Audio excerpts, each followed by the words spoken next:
First week collections Sankranti king ఎవరో తెలిసిపోయింది. తెలుగువారి లోగిలలో సంక్రాంతి అంటే చెప్పలేని సందడి. కొత్త బట్టలు, పిండి వంటలు, కొత్త అల్లుళ్ళు రాక ఇలా ఇంటిల్లిపాది సంతోషంతో గడుపుతారు. వినోదం కోసం సినిమా థియేటర్స్ వైపు అడుగులు వేస్తారు. అందుకే సంక్రాంతి సందడి చేయడానికి కొత్త సినిమాలు బరిలో నిలుస్తాయి. ఈ సంక్రాంతికి 9వ తేదీ నుంచి వరుసగా ఎన్టీఆర్ కథానాయకుడు, పేట, వినయ విధియ రామ, F2 వరుసగా విడుదలయ్యాయి. కథానాయకుడు, వినయ విధియ రామ డిజాస్టర్ అయ్యాయని, పేట యావరేజ్ టాక్ తెచ్చుకుందని, F2 బ్లాక్ బస్టర్ అయిందని విశ్లేషకులు చెప్తున్నారు.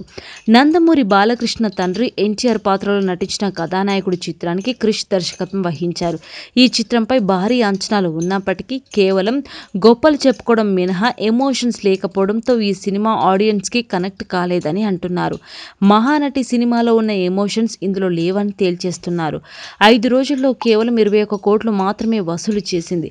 ఇందులో ఓవర్సీస్లో 4 కోట్ల వరకు వచ్చింది. తెలుగు రాష్ట్రాల్లో ఊహించని విధంగా కలెక్షన్స్ రాలేదు.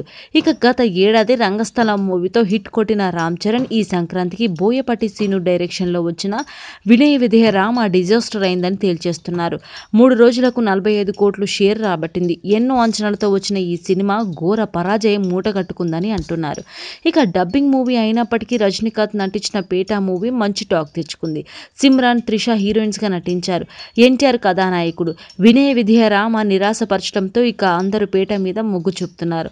అందుకే తెలుగు రాష్ట్రాల్లో ఈ మూవీ జనవరి 10 నుంచి 4 రోజుల్లో 8 కోట్ల వరకు వసూలు చేసింది. కథ పాతదే అయినా డైరెక్టర్ ప్రజెంటేషన్ కారణంగా ఈ సినిమా కలెక్షన్స్ పరంగా పర్వాలేదనిపిస్తుంది. ఇక సంక్రాంతి బరిలో చిట్ట చివరిగా వచ్చిన F2 కలెక్షన్స్ పరంగా దూసుకుపోతుంది. తొలి రోజే బ్లాక్ బస్టర్ అని డిసైడ్ అవ్వడంతో కలెక్షన్స్ కుమ్మేస్తుంది. కేవలం 2 రోజుల్లో తెలుగు రాష్ట్రాల్లో 9 కోట్ల 15 లక్షల షేర్లు, వరల్డ్ వైడ్ గా 14 కోట్ల షేరు వసూలు చేసి సంక్రాంతి విజేతగా నిలిచిందని చెప్తున్నారు. Please subscribe to public talk TV. Please subscribe Public Talk TV. Please subscribe Public Talk TV.